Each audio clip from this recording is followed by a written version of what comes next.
Bien, el espectro de respuesta eh, no es otra cosa que la respuesta de desplazamiento, velocidad o aceleración que tiene un número de estructuras con respecto a un evento. ¿Sí? A ver, ¿de dónde puede partir esto? Vamos a ver cómo esto cómo esto podríamos clarificarlo, ¿no? Supongamos que estamos en una ciudad y en esa ciudad tenemos varias edificaciones con distinto comportamiento estructural, ¿sí? Sin un orden necesariamente adecuado, ¿sí? Entonces, esa ciudad, digamos, puede estar sometido a un movimiento de base, ¿sí? Como el que yo estoy graficando en este momento, ¿no?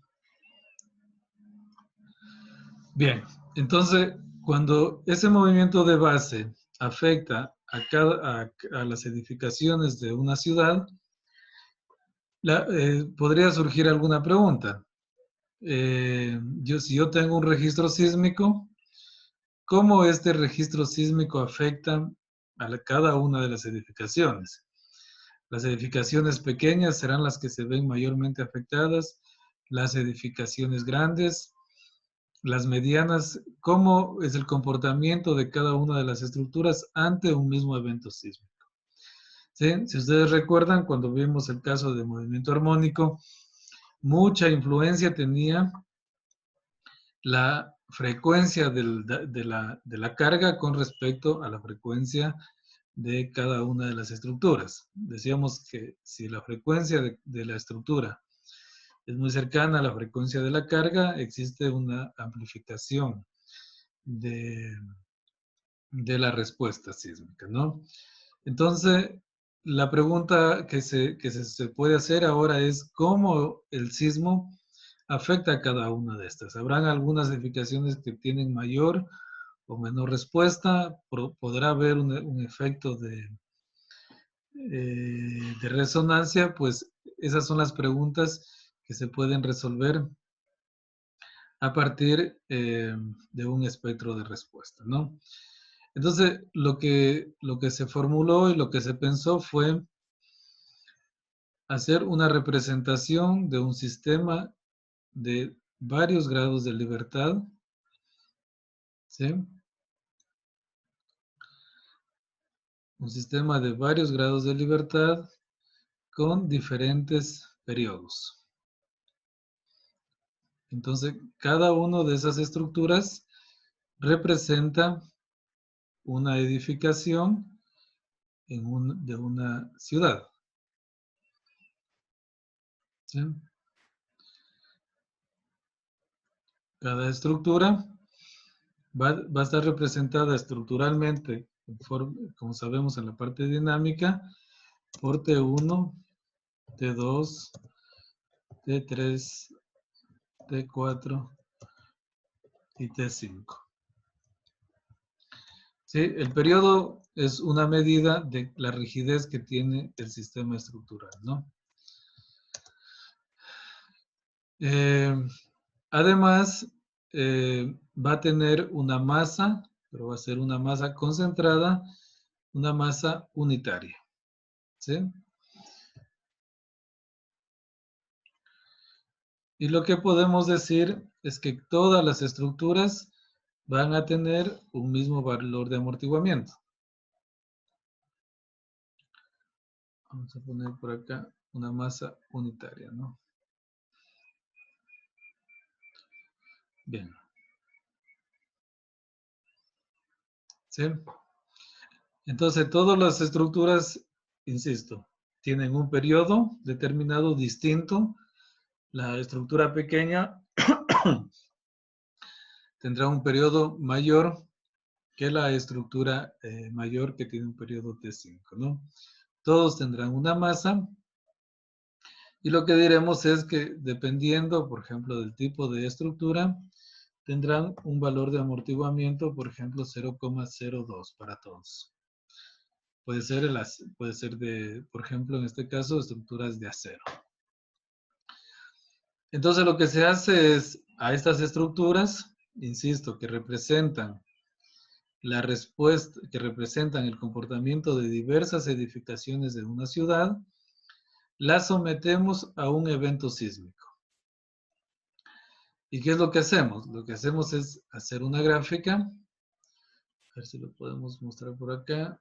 Hacemos una gráfica en la cual en el eje de las X vamos a poner el periodo. ¿Sí? El periodo en segundos. Y en el eje de las Y vamos a poner, según lo que querramos calcular, el desplazamiento, la aceleración o la velocidad, según lo que nosotros querramos calcular, ¿no? ¿Y qué es lo que vamos a hacer? Lo que vamos a hacer es, eh, mediante el método Neumar, que ya conocemos, someter a cada uno de estos eventos, de estos sistemas de un grado de libertad, a este movimiento sísmico, ¿sí? De tal forma que vamos a obtener varias respuestas, ¿sí? Pongámoslo así.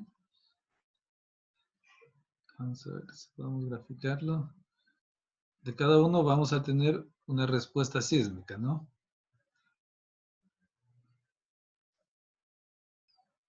A ver. Lo que pasa es que justo está muy alto, no me deja graficar. A ver, les decía, de cada respuesta, vamos, de cada, si le someto el evento sísmico a cada una de las estructuras, voy a tener la respuesta sísmica de cada una de estas. ¿Sí? ¿Con qué fin? Con el fin de poder determinar un valor de respuesta, en este caso de aceleración máxima. Por ejemplo, este punto, por ejemplo, este punto, y quizá por acá, este punto. ¿Sí? Entonces, fíjense que lo que obtengo es que el evento sísmico me genera respuestas de cada una de las estructuras que tienen diferente valor, ¿no es cierto? Entonces, lo que hago luego es, bueno, primero debería por aquí definir, antes de continuar, definir por aquí va a ser T1, por aquí va a ser T2, de un minuto. Por aquí va a ser T1, T2, T3, T4, T5.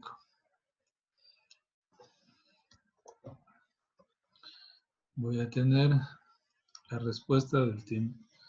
De periodo 1, ¿no? Estructura con periodo 1, la estructura con periodo 2, la estructura con periodo 3 va a tener otra respuesta, la estructura con periodo 4 va a tener otra respuesta y la estructura con periodo 5 va a tener otra respuesta.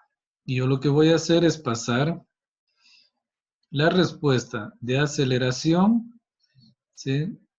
De la estructura con periodo 1, que por ejemplo podría ser, qué sé yo, 3 centímetros sobre segundo. Me dice que 3 centímetros por segundo interpolo es aquí, para un periodo 1, ¿sí? Con lo cual tengo un punto, ¿sí? Luego, la estructura 2 tuvo un valor de aceleración, por cierto, es importante en valor absoluto. Aquí es un valor máximo negativo, no, eso no me interesa, tiene que ser un valor absoluto, el cual puedo determinar que quizá, digamos, está por acá. Voy a borrar esto. La segunda estructura tiene un segundo punto que está por acá, ¿no? T2.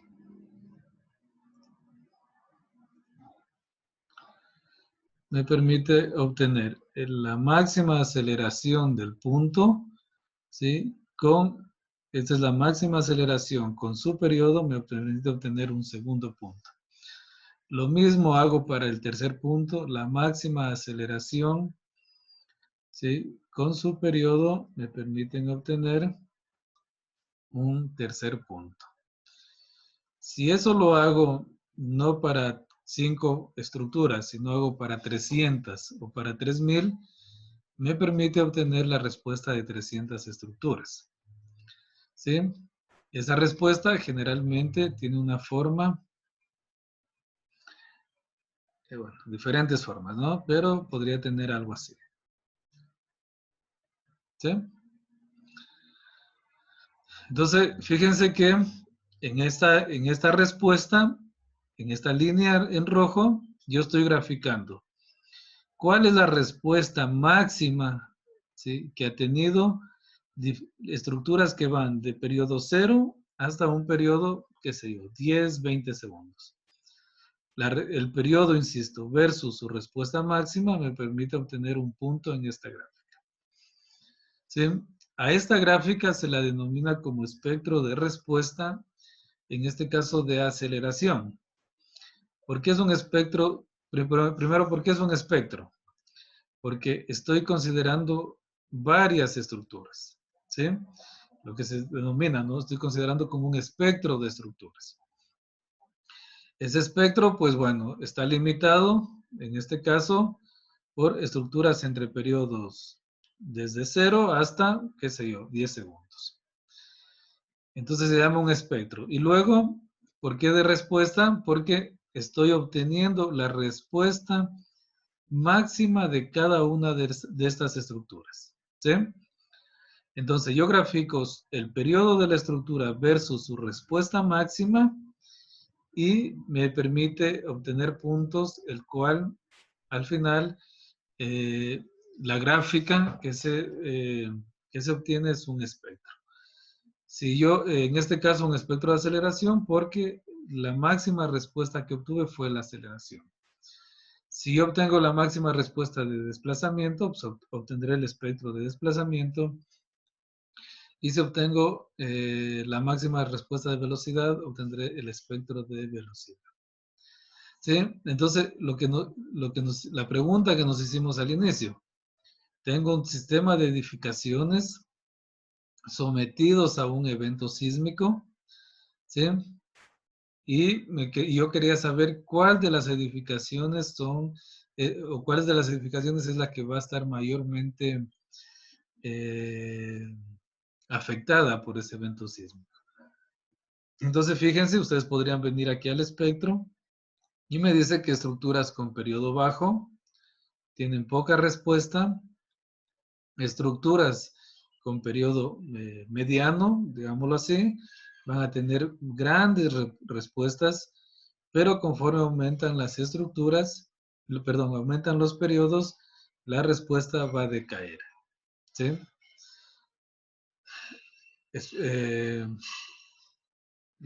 Si se quisiera responder, diríamos las estructuras que están entre el periodo 3 y el periodo 4 son las que van a tener mayor afectación debido a este evento sísmico.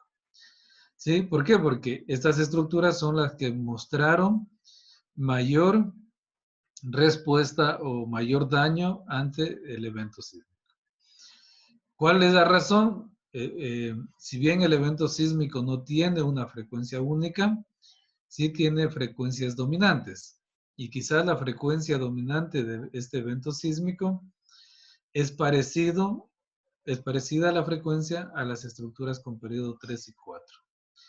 Por eso, estas estructuras son las que se deforman más versus estructuras pequeñas, ¿sí? O estructuras muy grandes. Recuerden, estructuras con periodo bajo, estructuras pequeñas. Estructuras con periodo alto, estructuras muy grandes, mientras que acá estarían estructuras medianas. Hay una fórmula empírica que en el caso de estructuras de hormigón, el número de pisos dividido para 10 me da una aproximación de cuánto es el periodo. Es decir, una estructura de 10 pisos dividido para 10, que es el factor constante, me daría el periodo, y en este caso me dice que es un periodo de 1 segundo. Estructuras de un piso dividido para 10 sería 0,1 el periodo aproximado que tiene la estructura, ¿no? Estructuras muy altas, por ejemplo, de 50 pisos dividido para 10, 5 será el periodo de estructuras muy altas. ¿Sí? Entonces, este evento sísmico, ¿sí?, tiene su espectro de respuesta, que es el que yo lo marqué aquí en rojo. ¿Sí? ¿Y qué representó? Representó la respuesta de varios sistemas de un grado de libertad, con masa unitaria, con periodo definido por cada uno, y con un amortiguamiento constante de 5%. Entonces, debería yo también poner aquí que este es un espectro de respuesta de 5%, perdón, del 2%, ¿no? Porque yo consideré que las estructuras tienen 2% de amortiguamiento. Bien, y a esto se lo conoce como un espectro de respuesta. ¿Sí? Ahora, como es natural y es normal en la parte sísmica, o en la ingeniería en realidad, no tenemos un solo evento en un lugar determinado, ¿sí?, sino que generalmente se tiene varios eventos. ¿Sí? Entonces, luego de unos años, ocurrió un segundo evento y es el que está en rojo. ¿No es cierto? A ese evento que está en rojo, se lo vuelve a pasar por cada uno de los espectros de respuesta, se obtiene la máxima respuesta de cada uno y se obtiene un segundo espectro. Sí, que está bueno, aquí tuve que haberlo puesto en azul. Vamos a ponerlo al revés ahora. Voy a obtener el segundo espectro. ¿Sí? Y me da un evento que sea por acá. ¿Sí? De esta manera, si yo puedo tener un registro no de uno ni de dos, sino de muchos eventos, estamos hablando de 300, 400, yo lo que puedo obtener es varios espectros de respuesta. ¿Qué sé yo? Luego tendré otro por acá, luego tendré otro evento por acá, luego tendré otro evento más pequeño, ¿sí? Tendré otro por acá, ¿sí? Entonces, varios eventos sísmicos me generan varias respuestas sísmicas, varios espectros de respuesta, el cual toda esta información ya tiene que ver con la sismicidad de la localidad. ¿Por qué? Porque yo tengo la respuesta de 300 eventos sísmicos, que son los eventos que han pasado en esa zona. ¿Sí? Si yo tengo 300 eventos sísmicos, lo que yo puedo hacer después es decir, bueno, yo voy a tomar un criterio y voy a decir que el promedio de todos esos va a ser mi evento o mi espectro de diseño. ¿Sí? Yo saco el promedio, este que lo estoy siguiendo con el cursor, y este sería el espectro de diseño de cada uno de los eventos sísmicos de esa localidad. Si el criterio es tomar el promedio, ¿no? Hay otros criterios, por ejemplo, tomar una desviación estándar, y la media más una desviación estándar y la media menos una desviación estándar. Entonces, generalmente se obtiene algo por acá, ¿sí? Y algo por acá, ¿sí? Entonces se obtiene tres espectros digamos, tres espectros con criterios distintos. En rojo el promedio, en amarillo inferior la media menos una desviación estándar y en amarillo superior la media más una desviación estándar. Si ustedes se fijan, el promedio pues obviamente toma en cuenta el promedio de todas las edificaciones. Ahora, si yo saco el promedio más una desviación estándar, se está considerando los espectros quizás superiores, los que tienen mayor respuesta. Por otro lado, si yo tomo la media menos una desviación estándar, estoy considerando espectros con menor respuesta. De esta manera, los tres espectros consideran todo el ancho de banda de eventos ocurridos y estos pueden ser mis espectros de diseño según la importancia de la estructura. Si yo tengo una estructura muy importante como un hospital que quiero que nunca deje de funcionar, debería ser diseñado con el espectro amarillo, ¿no es cierto? Superior. Si quiero una estructura de mediana importancia como es un colegio, una institución de educación, es muy probable que la diseñe con el espectro promedio. Y si tengo una estructura de menor importancia, que hay menos gente habitando, como es un departamento, a lo mejor diseño con el espectro amarillo inferior. ¿Sí? ¿Por qué? Porque la probabilidad de que ocurran cada uno de los eventos pues es baja. No, yo he considerado los 300 eventos que han ocurrido, que se en 200 años. No es que los 200 eventos están ocurriendo día a día. Entonces, la probabilidad de ocurrencia de un evento no es grande, ¿sí? Generalmente un espectro de diseño tiene una probabilidad de 10% de una probabilidad de ocurrencia del 10% en 50 años, ¿no? Entonces, bueno, no podemos diseñar esperando que, no sé, que un evento, digamos, si tenemos una edificación y el evento es probable que nunca ocurra durante sus 50 años que es la vida útil. Entonces, por temas económicos decimos, bueno, diseñamos para un registro de aceleración menor en función de la probabilidad de ocurrencia. Pero ahora, si tenemos un hospital, el hospital 50, 60 años de vida útil, y es probable que no ocurra el evento, está bien, pero yo, como tengo un hospital, no puedo pasar ningún riesgo, así que voy a considerar el máximo espectro de la localidad. Entonces, esos son los criterios que uno toma. Y bueno, y este espectro de diseño me representa la sismicidad de la localidad. ¿Sí? Bien, entonces eso como introducción, de esa forma uno obtiene, ese es digamos, sería la lógica o la problemática por qué uno requiere encontrar un espectro. El procedimiento es el que yo ya les he mostrado previamente, estructuras con distintos periodos, los sometemos a un evento, como el que ustedes ven aquí, del 9 de noviembre de 1974. Cada estructura ha tenido su respuesta, ¿sí? Y en este caso hemos tomado la respuesta máxima de desplazamiento. Es esta de acá y esta de acá. Hemos considerado 5% de amortiguamiento y esas máximas respuestas son graficadas, perdón, esas máximas respuestas SD1 y SD2, ¿sí? Son graficadas en el espectro de respuesta. El periodo versus la respuesta de desplazamiento me permite obtener un punto, ¿no? Varias estructuras me permiten obtener varios puntos, por lo tanto, un espectro de desplazamiento en este caso, ¿sí?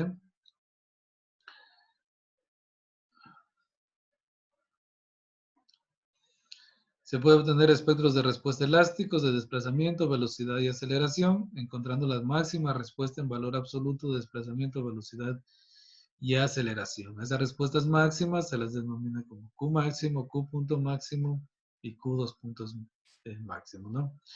Importante notar que estoy considerando que la respuesta la estructura tiene un comportamiento elástico, por lo tanto, el espectro de respuesta también será elástico, ¿no? Porque las estructuras, insisto, están siendo consideradas elásticas. De igual manera, tenemos una función que la hemos denominado SPECT, con la cual podemos obtener el espectro de respuesta para varios eventos sísmicos, ¿sí? Luego vamos a resolver un ejercicio de estos. Bueno. Un caso de estudio que es importante que quiero mencionarles, ya que con esos casos de estudio nos permite hacer una interpretación de los espectros de respuesta. En este caso, el sismo del 19 de septiembre de 1985 tuvo una magnitud de 8.1 y una profundidad focal de 33 kilómetros. ¿Sí? Bueno, recordemos aquí algunos datos importantes. Magnitud 8.1, profundidad focal de 33 kilómetros. ¿Sí? 19 de septiembre de 1985. Se registró a 20 kilómetros de la costa de Guerrero y en el centro de la Ciudad de México, que se halla a 400 kilómetros de la zona epicentral. Se tuvo gran daño en las edificaciones de mediana, ¿sí? Tomen en cuenta esto, de mediana altura, que estaban asociados a periodos entre 1.5 y 2.5 segundos. Aproximadamente estamos hablando de estructuras de 15 a 25 pisos. Debido a que en esa zona se tuvo las mayores amplitudes como se aprecia en la figura. ¿Sí? Bueno, ¿qué es lo que nos dice? Es que si nosotros vamos a la figura, este es el espectro de aceleraciones para el evento del 19 de septiembre de 1985. El máximo valor que se obtuvo fue para periodo de 2 segundos, ¿sí? En el cual se obtuvo, bueno, un valor de 1, ¿sí? Este es su máximo valor. Pero en general, lo que se habla es que para estructuras entre 1.5 y 2.5 es la zona en donde mayor aceleración sísmica se obtuvo. Es decir, en estructuras entre 15 y 25 pisos. ¿Sí? Otras estructuras entre 1.5 y más de 0, la respuesta fue baja. Y estructuras mayor de 2.5 segundos de periodo, su respuesta también fue baja. ¿Sí? Es decir, la máxima deformación para este sismo se registró en estructuras de 1.5 a 2.5. ¿Por qué? Porque la máxima o la concentración de daño se produce en este tipo de estructuras, ¿no? Que tiene que ver con la frecuencia dominante de la estructura. ¿Sí? Como ustedes pueden ver, en estos entre 1.5 y 2.5 es la mayor amplificación que se produjo en este espectro. Ahora, si vamos a un segundo caso, en el cual ahora es en 1985, ¿sí? El 3 de marzo en Chile, a una profundidad de 15 kilómetros y una magnitud de 7.8, aproximadamente a 140 kilómetros del epicentro, en Yolleo se tuvo un registro sísmico con una aceleración máxima de 698 gals, ¿sí? Gals de centímetros sobre segundo cuadrado, que corresponde a 0.71 G, cuyo acelerograma se indica en la figura izquierda, pero este sismo causó menos daños en las estructuras que el sismo del Distrito Federal, a pesar de que las aceleraciones máximas fueron 4.17 veces mayor. ¿Sí? Si nosotros ahora nos concentramos en las estructuras entre 1.5 y 2.5, ¿sí? Lo que vemos es que la respuesta es muy baja para estas estructuras, entre 1.5 y 2.5. Y lo que podemos ver que ahora las estructuras que deberían o que tomarían mayor aceleración sísmica son las estructuras que están entre 0 y 0.5. Es decir, las estructuras pequeñas, estructuras menores a 5 pisos. ¿Sí? ¿Por qué tiene que ver esto? Nuevamente por la frecuencia dominante del sismo. La frecuencia dominante del sismo está muy cercana a estructuras entre 0 y 0.5 segundos. ¿Sí? Con este sismo, las estructuras, estoy diciendo, las estructuras menores a 5 pisos serán las que toman mayor aceleración sísmica. Estructuras mayor a 0.5, ¿sí? La aceleración sísmica que toman es pequeña y, digamos, es muy relevante de 1.5 a 2.5, donde la aceleración prácticamente no tiene ningún daño extremo, ¿no? O no representaría grandes daños en la estructura. Entonces, estos dos ejemplos nos permiten identificar cómo, dado un evento sísmico, este evento sísmico puede generar mayores o menores daños a estructuras, ¿sí? Dependiendo de su configuración estructural, específicamente dependiendo de su periodo o su frecuencia. ¿Sí? Si nosotros tenemos un evento en el Ecuador, en una ciudad determinada, habrán estructuras que tomarán mayor aceleración sísmica y habrán estructuras que tomarán menor aceleración sísmica. ¿De qué depende? Depende del contenido de frecuencias de este evento sísmico, y ese contenido de frecuencia lo podemos ver en el espectro de respuesta, ¿sí? Entonces, si bien es importante tener un registro de aceleraciones en el cual sepamos cuál fue la aceleración máxima, cuál fue la aceleración pico, cuál fue la duración, sí es muy importante, pero quizá el espectro de respuesta nos da más información. Nos permite decir cuáles son las estructuras que tomarán más aceleración y con ello, pues, también conocer, eh, digamos, o correlacionar con los daños que se pueden producir en una ciudad. Cuando obtenemos el espectro de respuesta de aceleración, como ya les había mostrado, y queremos obtener un espectro de diseño, lo primero que se debe hacer es clasificar los registros sísmicos de acuerdo al lugar en que fueron registrados, ya que la forma espectral depende del tipo de suelo. Obtener los espectros de respuesta de cada uno de ellos, posteriormente se aplican las estadísticas con las que se determina el espectro de diseño. Una aceleración máxima de suelo considerable, por lo menos que sean aceleraciones mayores al 10% de la aceleración de la gravedad. Es decir, aquí tenemos lo que nos dice, si queremos obtener un espectro de respuesta, es un espectro de diseño, perdón, obtenemos varios espectros de respuesta, ¿sí? Una vez que obtenemos varios espectros de respuesta, calculamos mediante un criterio estadístico un espectro de diseño. Quizá como el que, voy a señalarlo aquí, como el que se está mostrando aquí en naranja. Probablemente este sea el espectro promedio de todos los espectros de respuesta obtenidos. ¿Sí? En la gráfica inferior se obtiene el espectro de diseño que representa, insisto, en este caso el promedio de todos los espectros calculados en la zona.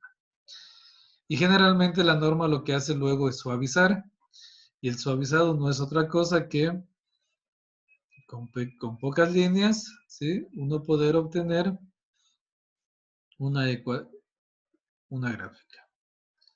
Ese espectro de respuesta, en este caso, ha sido, este espectro de respuesta ha sido simplificado con 3 líneas, ¿sí? Como el que estoy viendo acá. Perdón, déjenme graficar bien. Sería con 3 líneas, ¿sí? Como el que estoy viendo acá. Sí, ya sé. Bien, no, digamos, este no necesariamente es el sismo de la norma ecuatoriana. Tenemos 1, 2, 3, 4 y 5 líneas. Toda esta información de espectros de respuesta ha sido simplificada en 5 líneas, ¿sí? La norma actual lo que hace es simplificarlo con 3 líneas únicamente. Esas líneas son, dado un espectro de respuesta, se tiene una parte lineal, luego llegamos a la meseta, que es el valor máximo, y luego se obtiene una exponencial decreciente, ¿sí? De esta forma. Entonces la norma ecuatoriana lo que nos hace es decir, con 3 ecuaciones, dependiendo del lugar en donde usted esté, puede obtener el espectro de respuesta de su localidad. No le hace falta pasar por toda esta información, obtener los espectros de respuesta de cada uno, ir al lugar, digamos, obtener esa información para luego recién generar el espectro de diseño. La norma da, con unas ciertas ecuaciones ya establecidas, la forma suavizada del espectro. Y eso se lo conoce como espectro de diseño. ¿Sí? Bien.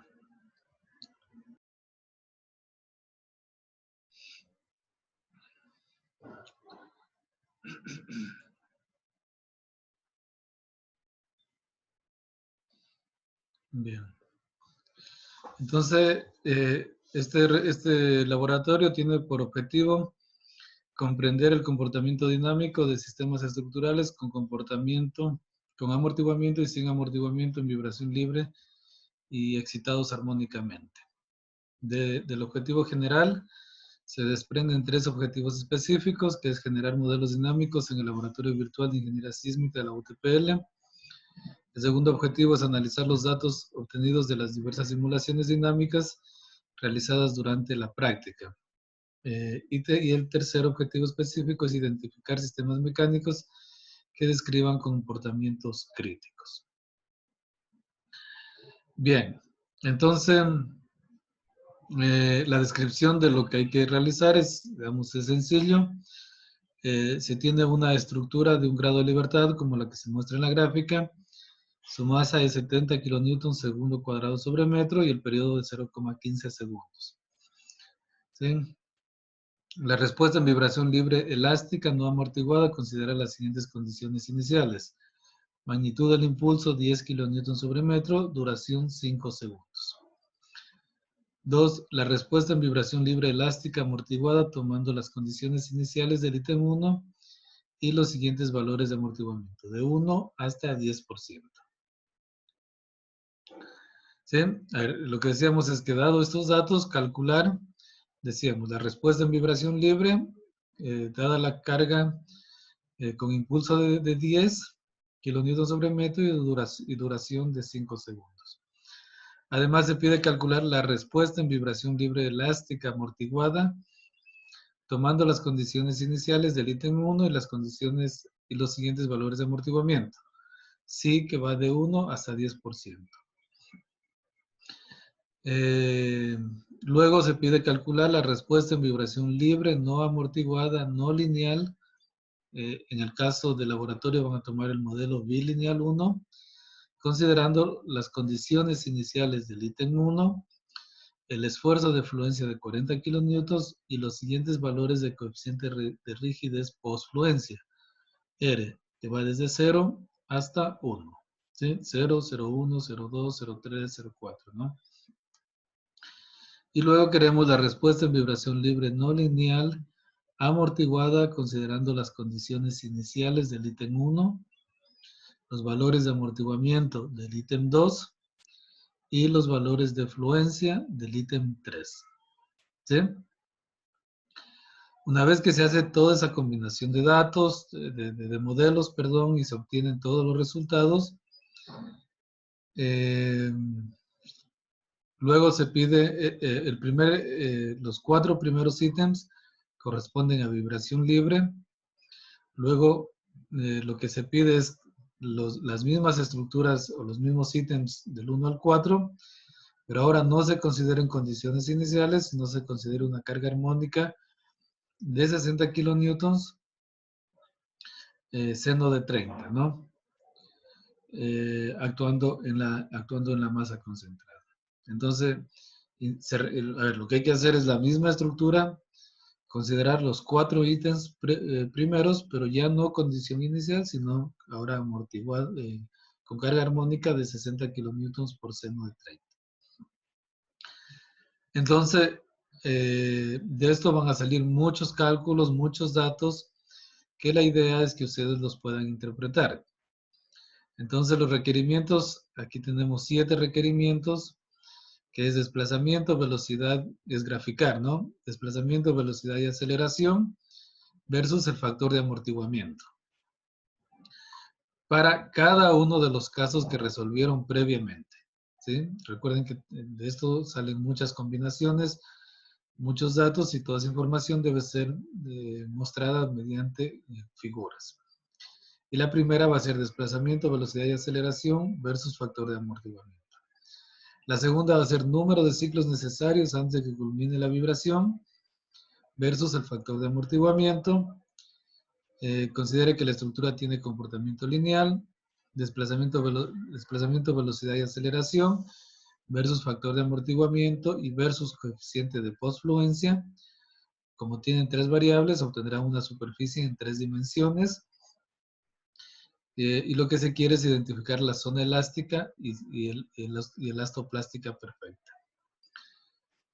Una cuarta gráfica es el número de ciclos necesarios antes de que culmine la vibración versus el tiempo máximo de vibración y versus el factor de amortiguamiento C para cada uno de los valores de R. Nuevamente es una superficie en 3D. A continuación, la fuerza interna versus desplazamiento versus factor de amortiguamiento. Nuevamente una superficie en 3D para cada uno de los valores de R. Identifique zonas de comportamiento elástico y de elastoplástico perfecto. Finalmente, la figura 7, fuerza interna más fuerza amortiguada versus desplazamiento y versus factor de amortiguamiento C. Volumen 3D.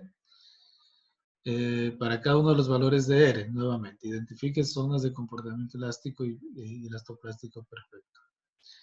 Una vez las gráficas descritas anteriormente, una vez obtenidas las gráficas descritas anteriormente, realizar el análisis correspondiente de cada una de estas. Para dicho análisis considere la influencia de las variables como amortiguamiento, el grado de plasticidad, el esfuerzo de fluencia y la frecuencia de excitación, entre otras. ¿Sí? Lo que se quiere es que una vez que se obtengan las gráficas que se han mostrado en cada uno de los ítems, que ustedes hagan un análisis y una interpretación de cuál es la influencia, al menos del amortiguamiento, cuál es la influencia de la plasticidad, cuál es la influencia del esfuerzo de fluencia y cuál es la influencia de la fuerza de excitación, ¿sí? Al momento de obtener la respuesta de un sistema de un grado de libertad. ¿Sí? Queremos las gráficas, pero también queremos que se interprete en qué medida cada una de estas variables afecta en la respuesta de la estructura. ¿Sí? Cuánta influencia tiene el amortiguamiento, cuánta influencia tiene la plasticidad, cuán importante es la carga armónica, digamos, que ustedes puedan interpretar cuáles de los factores dinámicos tienen mayor influencia en la respuesta estructural. ¿Sí? Eso es lo que se quiere.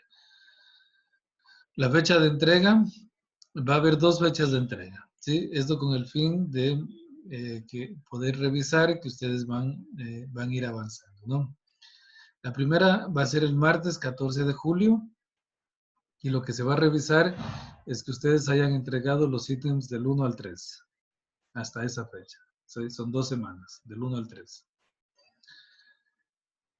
Y la segunda es el viernes 31 de julio, ¿sí? En el cual ustedes ya tendrían que haber completado el trabajo, incluido conclusiones, todo lo que se pide en el laboratorio, ¿no?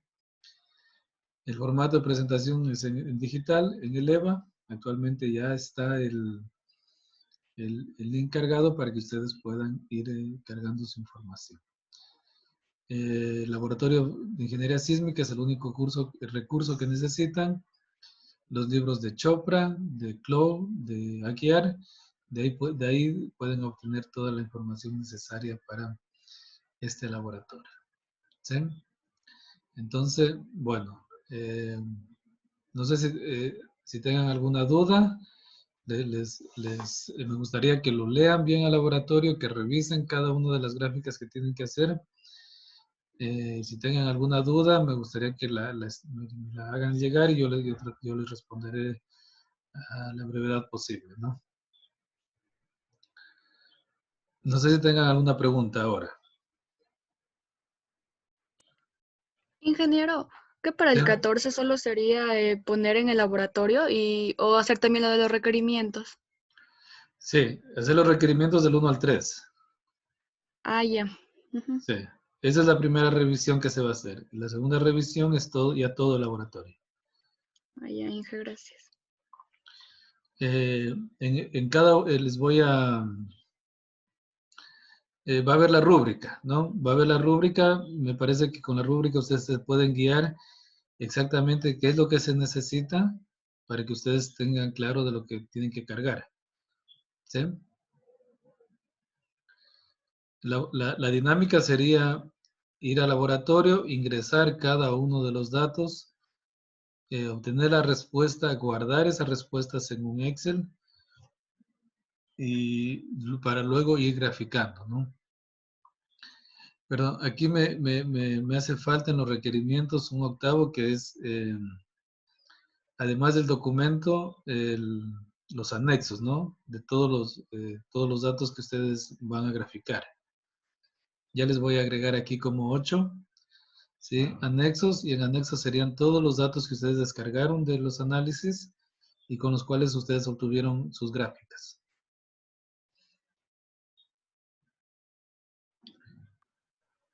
Dije que digamos, en las superficies que son en 3D o volumen en 3D es en base a los datos que obtuvimos de las primeras gráficas. Sí, no. A ver, primero lo que tienen que hacer es resolver cada uno de estos problemas. Cuando resuelven cada uno de estos problemas van a tener información que va a ser mostrada de diferentes maneras. La primera, por ejemplo, van a mostrar desplazamiento, velocidad y aceleración versus el amortiguamiento. Es una gráfica en 2D. ¿Sí? De cuáles de cada uno de las combinaciones que salen de estos 4 puntos iniciales y luego en vibración armónica, que son 4 más. Cuando, en el caso de 3D, van a ser desplazamiento, velocidad y aceleración, una variable.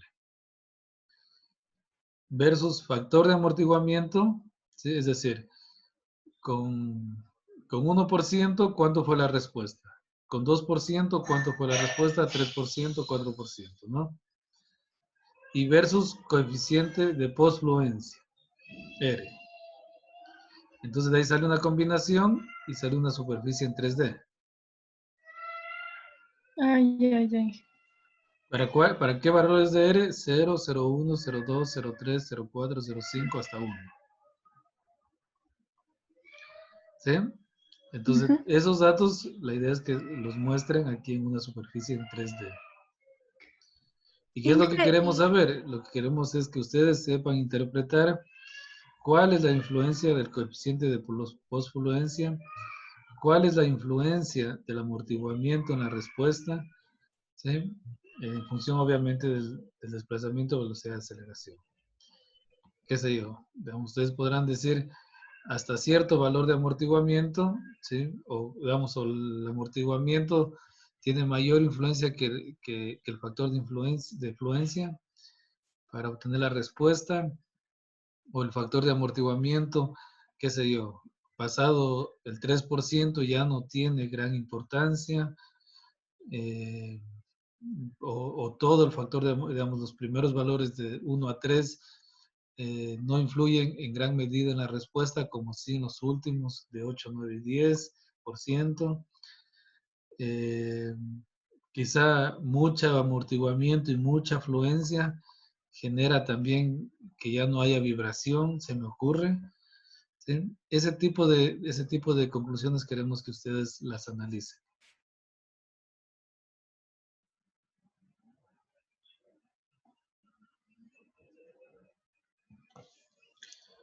¿Sí?